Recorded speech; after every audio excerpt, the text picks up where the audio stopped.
Assalamu alaikum 7th class. How are you students? I hope you will be fine. Students, as you know that it's our maths lecture. Students, in previous lecture we discussed about algebraic identities, which is chapter number 9. Now today we are going to start chapter number 10 and the topic is factorization of algebraic expression. Students, what is algebraic expression? You know that the combination of numbers and variables is known as algebraic expression. What is factorization? Student, the word factorization comes from the word factor.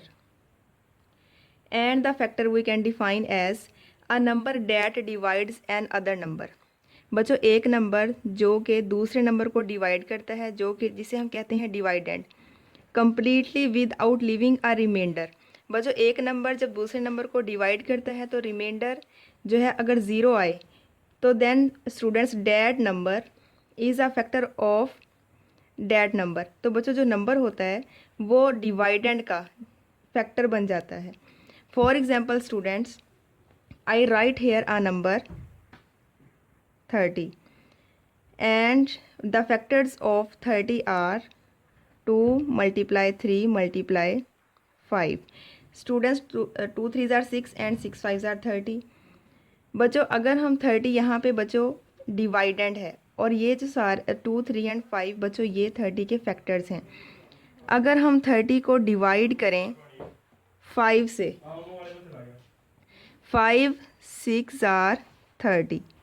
बच्चों यहाँ पे देखें reminder जो है वो zero आया है। It means 5 is a factor of 30। So students, remainder zero आया है और जो आंसर हमारे पास आया है विच इज़ 6। बच्चों, हम इसको इस तरह से भी लिख सकते हैं 30 divided by 5 is equal to 6। Students, 30 को हमने 5 से डिवाइड किया, आंसर हमारे पास 6 आ गया। बच्चों, इसी तरह से हम इसको इस तरह से भी लिख सकते हैं 2 3 आर 6। बच्चों, इन दोनों फैक्टर्स को अगर हम कंबाइन कर लें 6 मल्टीप्लाई 5। स्टूडेंट्स, फिर भी 6 भी 30 का फैक्टर है और 5 भी 30 का फैक्टर है।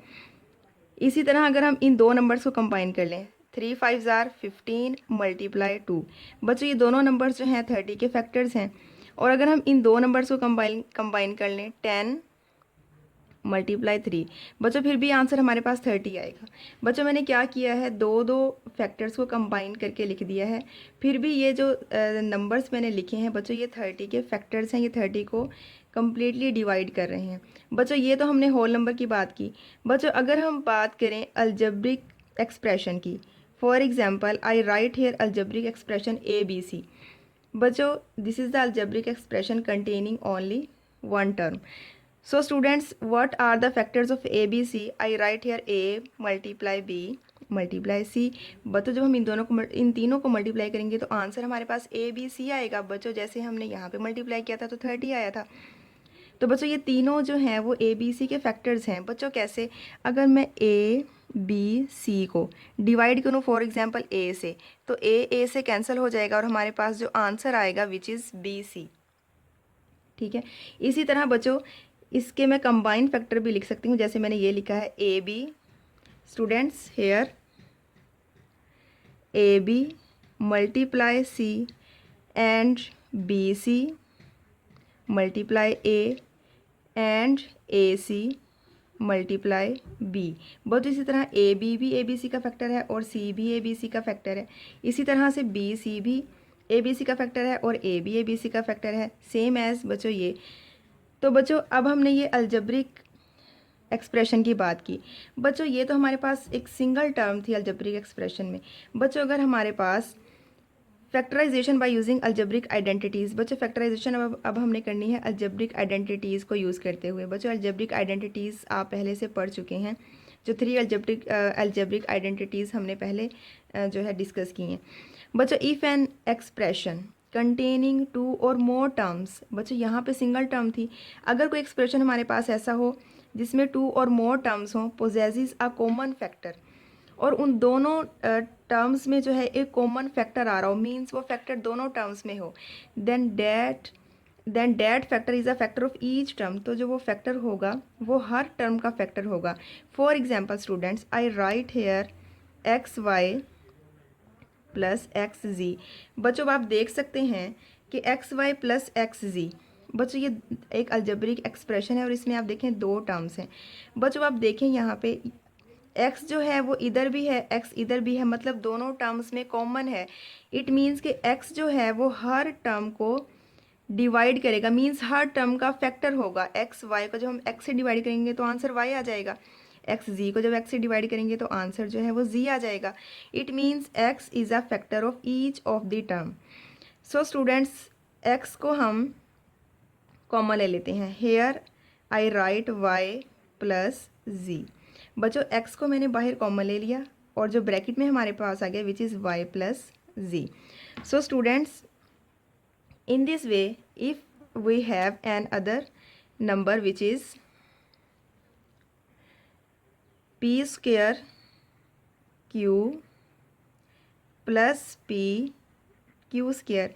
बच्चों अब आप यहाँ पे देख सकते हैं P square Q plus P Q square. बच्चों अब यहाँ पे देखें कौन कौन सी चीज़ कौन कौन सी जो नंबर है वो कॉमन आने वाला है। बच्चों देखें पी का स्क्वायर है तो बच्चों पी को हम 2 टाइम्स राइट कर देंगे, P dot P Q plus P as it is. बच्चों क्यू का स्क्वायर है तो क्यू को 2 टाइम्स राइट कर देंगे, Q dot Q.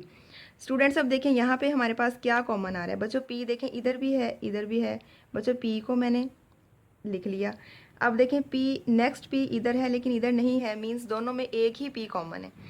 Next students देखें क्यू जो है वो इधर फर्स्ट टर्म में है सेकंड में भी है, तो बच्चों क्यू को मैंने यहाँ पे राइट कर लिया।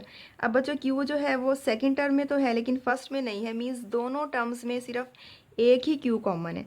सो I write here P Q and then बच्चों अब ब्रैकेट में हमारे पास क्या आएगा विच इज़ बच्चों p जो है वो यहाँ से बाहर आ गया है। इट मीन्स बच्चों यहाँ पे हमारे पास p आ गया, ठीक है। q को भी हम जो है वो लिख लिया है इधर।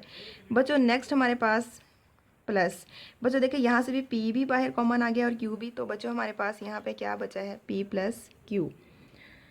So students p q is the factor of each term. Now students we take another example which is 3x cube minus 15x square y। बच्चों 3 बच्चों x जो है वो x की पावर 3 है, मीन्स x 3 टाइम्स मल्टीप्लाई हो रहा है। बच्चों इसको हम 3 टाइम्स राइट कर लेंगे, x x x minus students 15 को इसके फैक्टर्स में कन्वर्ट कर लेते हैं। 3 5 आर 15, x 2 टाइम्स आ रहा है बच्चों, तो हम राइट कर लेंगे x dot x then y। Students अब हमने देखना है कि जो दो टर्म्स हैं इनमें से कौन सा नंबर जो है वो कॉमन आ रहा है। बच्चों देखें 3 इधर भी है इधर भी है, सो आई राइट हेयर 3। बच्चों x देखें इधर भी है इधर भी है, I write here x। Then x बच्चों फर्स्ट टर्म में भी है सेकंड में भी है, I write here again x। Then students अब यहाँ पे देखें ये x है बच्चों, अब x यहाँ पे तो है लेकिन यहाँ पे कोई तीसरा x नहीं है, ठीक है। तो बच्चों y यहाँ पे है लेकिन y इधर नहीं है। इसी तरह से 5 इधर है लेकिन इधर नहीं है, तो बच्चों फिर अब ये कॉमन कुछ भी नहीं आ रहा। जो जो जो जो दोनों में कॉमन था वो हमने राइट कर लिया है। तो बच्चों अब यहाँ पे हमारे पास क्या बचेगा x माइनस बच्चों 3 बाहर कॉमन आ गया है, हेयर 5। बच्चों ये दोनों x भी बाहर कॉमन आ चुके हैं, 5y।